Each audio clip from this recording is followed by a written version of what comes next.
Hello, sir. Hello? How are you today? Tickety-boo. Tickety-boo. I don't even know if that's where did that come from? I don't know. It's a weird saying. It is a weird saying. I'm not sure if it suits me either. Like if people see me in public, I don't know if I could pull that one off. I feel like I need to look it up. Hold, please. If it's like super inappropriate or racist, don't say anything. We'll just erase it from this episode. But see, this is the thing. This is the problem with Google is I don't know the answer. Let's look it up. But let's think about our own responses of where tickety-boo came up. I bet it had something to do with railroads. I bet it was back in the day when hygiene wasn't good and people had ticks all the time, and then someone else would be picking it. Like, ooh. No, that's dumb. Yeah, but railroads. All you said was one word. It's probably railroads. You cut me off. I hadn't finished. I had a whole big story about just railway and like travel by railway, maybe by boat. I don't know, just travel and being able to get your ticket and get online easily. And it was just easy. So they're like, it was like tickety-boo. Super easy. So, dear listener, it smells like cow manure in our recording studio at the moment because I just sat through a ton of BS coming out of someone's mouth. No, look it up. What is it? It's from the 1930s. If you read that and tried to pass it off as your idea, now I'm going to be upset because you had that screen open the whole time. Oh, no. Okay, what is it? Oh, what do Brits? So Brits, okay, so the origin from definitions from Oxford Dictionary, it's 1930s, perhaps from Hindi, meaning all right. Huh. The Brits, it may be an expressive alteration of that's the ticket. Ticket here having its informal sense, the proper thing, advisable thing. Or it could be a holdover from the Raj from Hindi. Oh, yeah, that's all right. Anyway, nobody knows British slang or Indo-Aryan language. I'll go with that one. I like that one better. But it's all right.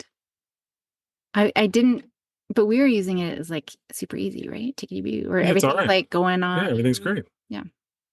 Anyway. Cool. Welcome to Words with Caroline and Andrew. I'm going to look up, you know what I'm going to look up since I've got this here? Incentivize. It's dumb. That's an awful word. I'm going to see. It's in there. Oh, is it actually? Yeah, it's been adopted. Oh, it is. Provide someone with an incentive for doing something. So to incent someone to do something. You're incentivizing them. It's stupid. Provide someone with an incentive. Hey, man, incentivize. It's dumb. It's a real word. I'm not saying anymore. I'm not saying I never said it was not a word. I said it should never have been adopted as a word. You did early on in this podcast. I said incentivize, and you told me to stop making up words. I knew that was a word. I've heard it a ton outside of you. It's not you that made it up because I first heard it in work, in corporate setting, and it annoyed me because it was actually in the context of how do we incentivize workers to work harder? And I literally stopped and looked at them. I'm like, what? How do you give them an incentive, you mean? Yeah, how do we incentivize them? I'm like, what? Why are you making up a word? It's awful. It's like as per. You don't need to say as per. No. It's per. Redundant. Just pick one. Yep. I saw Patrick Swayze's brother the other day. Yeah, I know. I showed him to you. Man, he looks like Patrick Swayze. It's crazy, isn't it? Yeah. It's like their parents just dipped him in the old Swayze gene pool and they came out exactly the same. Yeah. Yeah. It's sad that Patrick Swayze's dead.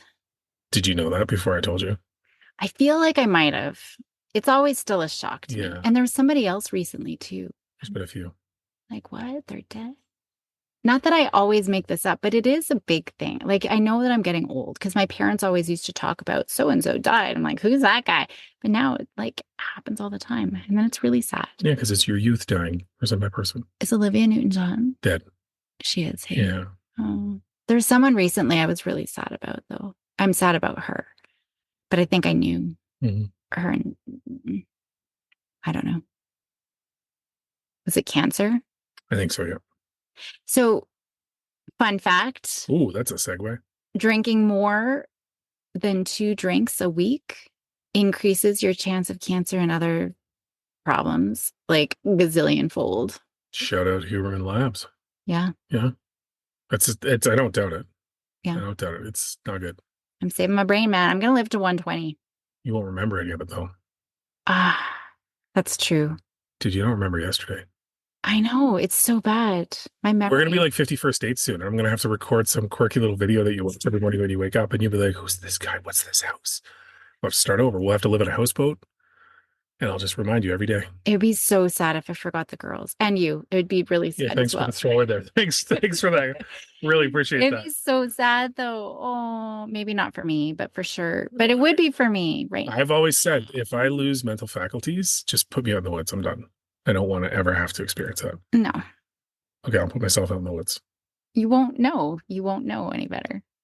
You won't know any better. I'm gonna withhold because there's a really bad joke in there, so I'm just gonna hold off. So moving on. Okay. What are we talking about today? Well, we have a guest. Is it your guest? Yeah, it's Oh, always. it's Have you always- ever brought a guest? Yeah, and then they booked through your thing, and then you claim them as your guest. Who? Um, Actually, I think it's this guy, I think it is. Rob Rohde. That's the one. Hey, it's your guest. High five. Finally, I got a guest. You got a guest. So Rob Rohde is the force. Hey, do you want to read? No, Since it's your guy. No, it's all good. He's the force behind the Business of Being Dad podcast. He's a single father coach and a leading voice in transformative fatherhood. He's got a background in pediatric healthcare spanning 25 years and management and leadership. Rob has navigated profound personal challenges to become a trusted coach for single fathers. And he's got a single father mastery coaching program. So, lots to talk about being a single. You're going to be a single dad well, not like Rob, but you're going to be single this Can I fall. tell you, I experienced what it was like to walk in on someone leaving you the other day. What? When I walked in from doing errands out of the cabin, Hmm? and I walked in, and there was literally like all your suitcases by the front door. I'm like, "What's happening here? What are we doing? Are you leaving me?" And you said, "Yeah, probably tomorrow. We're gonna go." And I'm like, "Oh, okay." But for a split second, I'm like, I know what those people feel like. We are leaving together. Yeah, but it was just the sudden you weren't in the room. I saw the suitcases. I'm like, what did I do wrong? I was just cleaning up the outside, and then you explained to me the situation, and I felt better. Mm-hmm. You didn't leave me. We drove away at the same time. And then I was like concussed. It's a good thing I still have my memory and still remember stuff. That you can probably forget. That sucked. That sucked. That I sucked. still have remnant. The dog whooped you on that one. Alrighty. Let's get to it. Hi, Rob. Thanks for joining us today. Hi, guys. How are you? It's good to be here. Great. Thanks. So why don't we start off, Rob? Do you want to tell us a little bit about yourself and what your kind of focus is? Yeah, I would love to. So my name is Rob Rohde, and I call myself the single father coach because there aren't a lot of people who specifically support single fathers. And so that is what I do. But I'd like to take a moment and just kind of tell you guys a little bit about who I am and kind of how I ended up in this place. Yeah, Absolutely. please. Yeah, so I am a single father of 5 daughters, and it's been an amazing ride, an amazing experience. And I am also a solo father of those 5 daughters. And, you know, my story really starts with the moment that that my wife and I split up and I became a single dad. And, you know, prior to my divorce, I mean, I would have considered myself very much a family guy. I was very focused on connecting with my kids and trying to be there for them and really playing an active role in their life. But the moment I became a single father, I just still felt this sense of complete and total overwhelm. This burden's the wrong word, but this sense of responsibility of everything that I now had to do on my own in raising daughters. And it was a little bit of a struggle at first. And I have, at the time of the separation and divorce, my oldest daughters were teenagers. My youngest was just a baby at the time. And so there was this wide range of ages and all girls and trying to figure out that situation. And there was this one moment where I remember as I was driving over to the house to pick up my girls for their parenting time with me, and I had these thoughts kind of racing through my head thinking, I know things aren't perfect. I know I've been making a lot of mistakes, but I'm really trying here. And I kind of get why my older girls are upset at me. They kind of blame me for the divorce. I was the one who chose to leave. They are teenagers and they don't want to be piled into this small little 2-bedroom apartment that I had at the time because that's all I was able to afford. And I understood all that. And I was driving over to the house and I pull into the driveway though, and I was filled with this optimism, with this sense of, you know what, Rob, I'm going to do things different now. I'm going to take it a different approach. I am going to make sure that I am more patient with my girls. I am going to put all my work stuff aside and focus completely on them this time. And this time I'm going to just ask them questions and find out what's going on in their life. And as I pulled into the driveway, the girl's mom walks out and she's alone and the girls aren't with her. And she tells me that my older girls didn't want to come over to my house and didn't want to see me. They were upset at me and there was a lot going on. And I just remember immediately feeling like a complete failure. My own daughters didn't want to hang out with me. And it was a horrible feeling. Even though I kind of understood and there were some warning signs leading up to it, it was still this horrible feeling.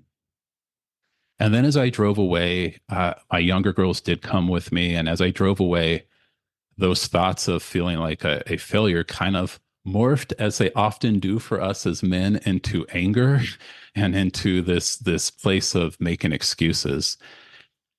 And I went into this place of thinking, almost embarrassed to say, but thinking, what has my ex-wife been saying about me? She must have been poisoning them, poisoning their minds. And so I was making excuses about that. And I was upset at my job for forcing me to work so many hours. And I was kind of upset at my older girls for not appreciating all the sacrifices I'd made for them at that point. But then over time, I realized the most simple thing, right? That we all know, but we don't really put into practice. And that's that I can't control everything that happens to me. I can't control everybody else's responses. I can only control what I choose to do moving forward. And as hard as it was, I focused on that. And I tried to focus on trying not to be, quite as upset about things, trying to see what role I might have played in it. But I was still kind of in this place of making excuses and not taking full responsibility. And then there was this moment where I was in my room alone in a quiet house when the girls were at their mom's house for her parenting time. And I was listening to this leadership podcast. And the words that this host shared was, how has your leadership contributed to this result? And this was not a parenting podcast. This had nothing to do with me and my situation. But I immediately thought to my girls, and I immediately thought to myself and asked myself, Rob, how has your parenting contributed to this result? And I kind of changed it into that. And, I was sitting on my bed. I turn and I look at the mirror and I was just disgusted with myself. And I was feeling shame and I was feeling regret. And I knew that I had to do things different moving forward.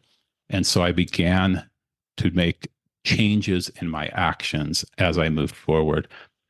And this incredible thing happened is that in that moment or through that process, I went from this place of feeling like I was a victim where all of these situations and all of these things were happening to me and I had no control over them. And I was just sitting there having to take it, to a place of feeling empowered where I now had control, or at least I could make an impact and make decisions on what I was going to do moving forward.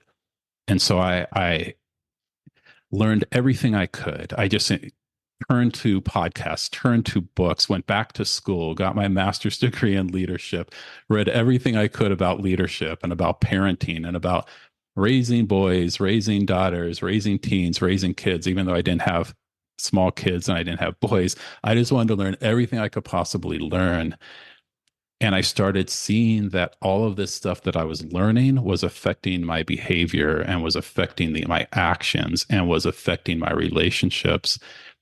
And over time, I'm not going to say that I just turned into that all of the mistakes I was making disappeared, but over time I started to notice that instead of feeling guilty when I was at work, feeling like worried about all the things I needed to do at home, I felt focused, knowing that I was taking care of my stuff at home. Instead of not having time for my kids and missing important events, I always prioritized the important things. And instead of feeling like a failure, I started to feel confident. Like I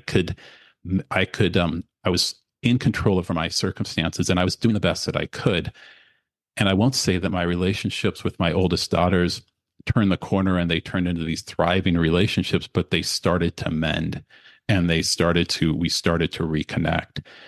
And it was that kind of experience of feeling failure, feeling shame, feeling regret, and all of those things that I think that are so common for fathers to face. And I know they are common for single fathers in particular.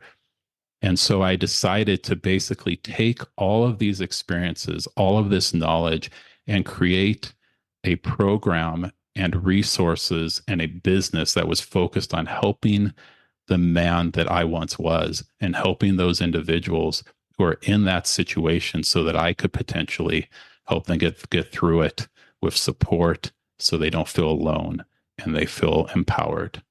And so that's how I created my business called The Business of Being Dad. And I have a podcast along with that. And I am really, really focused on single fathers, but really the message is for all fathers, probably all parents. Mm-hmm. Well, that's a lot. That's fantastic. Thank you. And it's not just that you have girls, you have 5 girls, right? Is that right? Yeah, 5 girls. Yeah. I do have 5 girls who are now ages 14 to 28. My oldest 2 are twins. And so, yeah. Because it's one thing to think you have like 2 girls, 3 girls, right? But 5 girls. 5 girls. Single dad. Wow. Yeah, I just gotta absorb that for a second because I've got 2 girls and it's a lot some days. So it's interesting because a lot of what you said, it's a very interesting way of unpacking it all, right? And obviously this wasn't instantaneous. This was a bit of a path you had to walk to kind of get there. But one of the immediate things that one of the questions that I have on that is, as you were going through this, what was the experience like of trying to compartmentalize? Because you said yourself, the twins didn't come with you, but the youngers did. You were obviously going through some stuff. How hard was that to be able to kind of be present for them because they were there, or did that take time, or what was that kind of situation like for you as you kind of worked through some of this and tried to get to a point where you could start rebuilding with your twins? Yeah, that is a really good question. And the truth is, in the moment when my younger girls came with me that same day. And I didn't even realize that they recognized the impact that it was having on me. But one of my daughters, one of the girls that was in the car, shared with me at a later point, "Dad, that was the first time I ever saw you cry." And apparently I had like tears just rolling down my face as I was driving away. And the thing is we don't have a choice, right? I mean, when you are a parent and you walk into a situation on a certain level, you don't have a choice other than to try to put away some of not to allow that the feelings and the emotions that are going on inside you to translate into poor interactions with our kids. And it's easy to say that, but it's obviously not super easy to do. So I guess to answer your question more clearly, initially it was hard for me. That first day, I did not do it necessarily well, but I'm going to give myself some grace for that also, because I didn't have a lot of time to prep for that situation. But over time, I'll say it became easier because I still kept reaching out to my older daughters. I kept trying to show them the best that I could, that I'm here, I'm not going away, I care about you, and I'm not going to stop being a part of your life.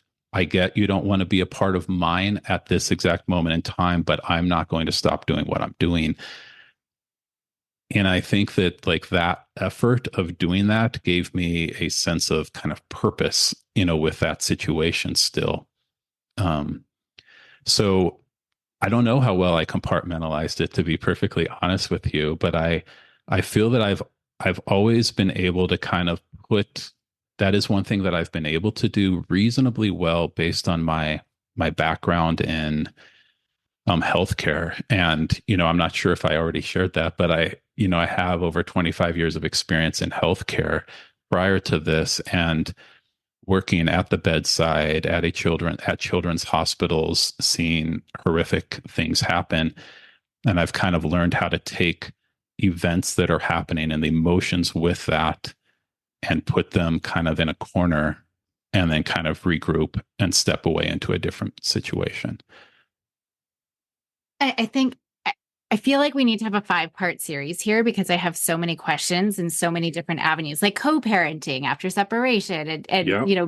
managing all this. But I do just want to say that I love that you took the adult role, which, you have, and made sure that you were planting those seeds regularly. I'm still here. Even if you don't want to come at this point, I'm still here because I work with so many, especially dads, but it's not just dads. I mean, it's parents with teenage or young adult children who they give up. They're like, I'm trying and they're not returning. So I'm just going to show them, give them a piece of their own medicine or, expecting some sort of reciprocity. But they're still kids. There are still our kids. We're still their parents at any age. And I think that that is so important that you highlighted that we still need to, even if we're not getting anything in return, even if they're saying, I hate you, don't talk to me again. It's still so important that we are dropping those seeds in regularly.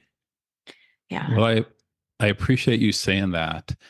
And the truth is, I mean, I don't really view it like I was doing anything kind of special, so to speak. But the thing is, within this situation, well, there's a couple of pieces. One is that I had to acknowledge the role that I played in this. This was not all on them. And in fact, a big part of it was on me. I wasn't always a great dad to them. They got a younger, less mature, less experienced version of me. Unfortunately, that's what our oldest kids get. And in my case, it wasn't always perfect. And so, I had to recognize that I made mistakes. I needed to take time to understand that and to make amends for those mistakes and give them a chance to process that as well. But also, sometimes I believe that we have to be willing to be vulnerable and to take imperfect action. Both of those things together is essentially what I was trying to do. I probably wouldn't have labeled it like that at that place at that point in time, but looking back, that was essentially what I was doing. I, I would invite them over to come over for dinner, or I would invite them over for a meal, or I would send them a text. And sometimes they would respond back, with a no, and sometimes they wouldn't respond back at all. And I'm not going to pretend like it didn't affect me in any way. Of course. Yeah. But I didn't really view it as an option to give up. It just didn't seem like that was on the table. And so occasionally I would try to send some things home with their sisters and, maybe just like a little card or something small, nothing big, but just a small token that showed them that I was thinking about them still. And eventually they did start coming around more. And it was at that time, it was for maybe a dinner once a month or to celebrate their younger sister's birthday or something like that. But I had to be willing to play the long game. And to me, what that looked like was I made a commitment, and I didn't think of this all by myself. This was a smarter, wiser man than me who had more experience than me, who suggested that I simply try to take a different approach and that I try to enter my conversations with them from a place of trying to understand them and trying to listen to what they had to say instead of trying to fix their issues. And so what that looked like for me is that when they did come around is that I didn't try to offer advice. I didn't try to fix their problems. I didn't try to do any of that. And again, I'm not trying to stereotype, so I shouldn't say for all men, but I'll say for this man, that was hard to do. My first instinct is to protect my kids. And along with that, we just naturally tend to try to offer advice and fix a problem. Like we see a problem, we want to fix it or offer a solution. But I had to be really intentional with how I approached that. And when I really noticed that it was starting to take a turn, not a 360 or 180, but like just a small little turn, was several months later, maybe a year later or longer, when they asked me for my opinion on things, or they started asking me for advice. And I'm not going to lie, when that first happened, I was thinking to myself, oh, yes, we made it. And then it didn't happen again for months, but that one time it did happen. And so, but I started to see that one little kind of glimmer of, okay, this is helping. But, there was another unintended benefit of it. And that was that I learned so much more about my daughters during that period of time by just listening. It's amazing how much we actually learn when we listen first, right?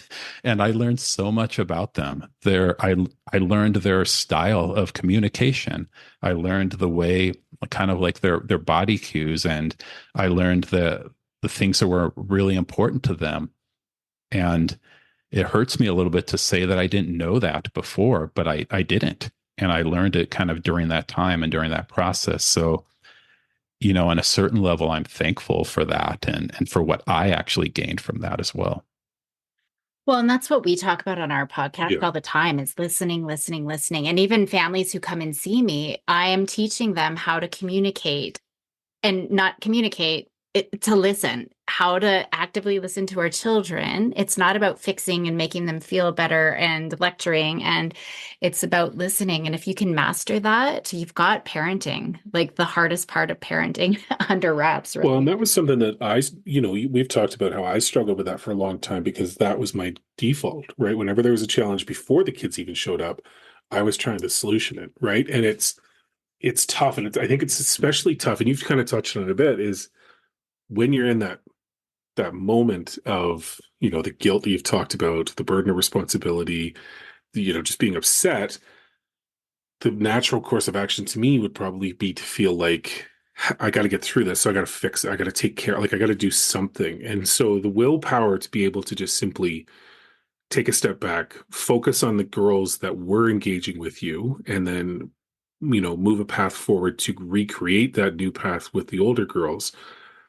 I mean, that's an effort. That's a expert willpower for sure. Well, and focusing on what you could control, because if parents haven't learned this by now, we have zero control over our children. We have zero, but we have everything in our control. And you've taken that path, right? What can I do? I mean, I already talked about planting the seeds, but just making that concerted effort, seeing your role and what can I do to kind of make that shift, which is huge. Yeah, I think that is just in general, kind of based on your work that you've been doing with other dads. What are some of the things that you try and teach them or convey to them that you've learned in your journey or your experience? Where do you try and focus their attention or their kind of practice to or what are the most important lessons, I guess, is the best way to say it? Yeah, I think that varies case by case. I mean, I think that the way that I approach it is that I really need to find out what is most important to that individual without judgment, without just from a standpoint of, our goals and our morals and our values are not right or wrong. They're very personal. They're deeply personal. And I think that it is important that I take an opportunity to not just push my way of doing things onto them, but to allow them to kind of tell me, this is what's important to me. But I'm not trying to skirt your question. I mean, no, that's fine. But I will say this. There is a strong, strong, strong focus on connection. I mean, so much of what I talk about on my own podcast so much of what I talk to other men about and what I talk to my kids about is about really focusing on that connection piece. And with parenting, this might seem like a gross oversimplification to you guys, but I believe that there are really three kind of branches of parenting that almost everything we do falls under. And I view those three pieces as being connection, protection, and instruction.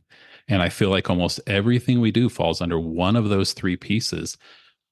And there's a reason why I say connection first, because when you start from a place of connection and really, well, first off, I guess I should explain what I mean by connection, because that's a term that a lot of people throw out there.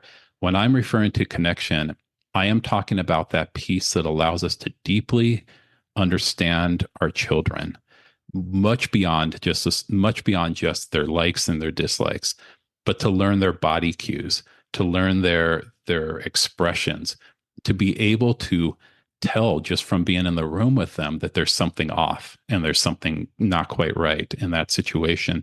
When you take the time to really study your kids as individuals and understand what makes them unique, and to put them in a place where they feel seen, heard, and valued as they are, that to me is what connection looks like. And when you start with that as the foundation, then it becomes so much easier to bring in the pieces of protection and instruction, right? When your kids know how much you value them, how much you care about them, and how deeply you know them, then when you need to move into that place of protection, it's so much easier. And to me, protection includes not just physical protection and protecting them from harm, but also providing for them and protecting their emotions and protecting their heart and protecting them on that level. And to me, instruction refers to not just the teaching them of principles and stuff like that, but also diving into values and helping them identify their own unique values, even if they're different than yours. And so, I mean, I think when you take all three of those pieces, as I say to the men that I work with, if you can do all three of those pieces well, you are going to be crushing it as a father. You are. And so, but it starts with connection in my mind. Absolutely. Yeah, that's a really good way of putting it, for sure. And you said something that was really interesting in trying to figure out what their values are. And to me, that kind of sounds like you're in a place where you're recognizing that they are their own individual person with their own, I guess, their own life that they're living. You're treating them in a way that it's not just a typical parent-child, you do what I tell you to do because I'm the parent kind of thing, right? I think that's an important, and it feels like, in the situation that you're in, I would imagine that was fairly important for them to understand that as part of that connection and understanding, you were viewing them as their own unique person and not simply trying to, tell them what to do or force them to do things. And I imagine that part of that connection piece is pretty big. Yeah, it's been kind of an evolution. It's not something that I have always had that ability to do and do well. And I'm not even saying I always hit the mark on that right now, because I think sometimes it's a little hard when you see your kids feeling where their values differ from maybe yours. And, that isn't a super easy thing to support all the time. And so it's taken a little bit of kind of growth with that. And, I think one thing that is maybe worth talking about and right now is that part of why I talk so much about connection and part of why I talk so much about the relationships and having meaningful, deep relationships with your kids is because a lot of the other things come easier for dads, I feel like. And when you are a single father, you have to be able to provide that full, like the full balance of a home. You have to be able to provide not just that discipline piece and that establishing structure and security piece, but also that emotional piece. Whereas within a married relationship or a co-parenting relationship, especially two parents in the same home, you can potentially have an area that maybe you migrate a little bit more easily to than, say, your spouse. But together you can provide that for your kids. I'm not saying that both individuals don't have to have aspects of it, but I think as a single parent, it becomes that much more important to really take a look at that. And, who we are today does not mean that's who we'll always be, right? I didn't dive into this, or I didn't enter into single parenthood having this stuff dialed in, but I've taken the time to learn it. And I found other individuals who were better at this than I was. And I kind of modeled some of my behaviors after them and asked them to kind of speak into my life and to offer me advice. And, I think that's what it takes in order to get there. One thing you touched on as well is um, how important is the co-parenting piece for you? Like, obviously, there's a transition phase, and there's probably a feeling out phase of what the new normal looks like. But in your situation, as you were trying to establish things with your kids, how did you manage that? Right, that new dynamic between you and your former partner. Because I find, just to interject, Yeah. and I feel like this could be a part too, just because it is so big. And a lot of the families that I work with who are separated, I mean, a lot of them, it's high conflict divorce, and kids are sort of stuck. I'm not even working with the kids now. It's really managing parents and making sure we're not triangulating the kids and making things like, I think there's a lot of fairness, right? Well, dad's got those toys, so I need to have these toys, and I need, like, there's so much conflict. So yeah, I would love to hear Yeah, just your thoughts on kind of that. understand that a bit more. Yeah, and you guys are actually bringing up aspects of that I haven't thought about for a bit. And, some of the aspects of, I want to provide the same type of life for my child at my house that their mom is at their house, or, that the other parent is. And I mean, for me, the co-parenting relationship started out very volatile. If I'm being honest, it was very volatile. And there were custody disputes at the beginning, but that quickly resolved, where within probably by the end of the first year, we both at that point had joint 50-50 custody. And again, I worked in healthcare. I worked shift type work at that point in time. And so I was able to work my schedule around when I had them. So I almost never had to work when I had them. And so that worked out for us. But I think that the hardest piece of co-parenting, and the biggest mistake that we tend to make in that situation, those of us who are divorced, is that we ridicule the other parent, and we do that over and over again, and we have no idea the impact that has on our kids. I mean, I don't think we respect how deeply that impacts our kids. And the truth is, like, a lot of people might feel justified in what they are feeling. And I will say a lot of people are justified in what they're feeling, but it doesn't mean that we should be allowing our kids to see that or hear that. It just puts them in this place where they are forced to choose sides between the two individuals. And what I have seen is that it leads to these feelings of insecurity, and it just really creates all sorts of challenges that I won't necessarily dive into all of that. But I teach taking it a step further, and not just not ridiculing your ex, but to look for opportunities to build up that individual to your kids. I think that is where you take it to a different level. And that is where you are putting them in a position where they feel, your kids in a position where they feel like they can genuinely talk to you about all of these, whatever's going on in their life. So we would go out of our way.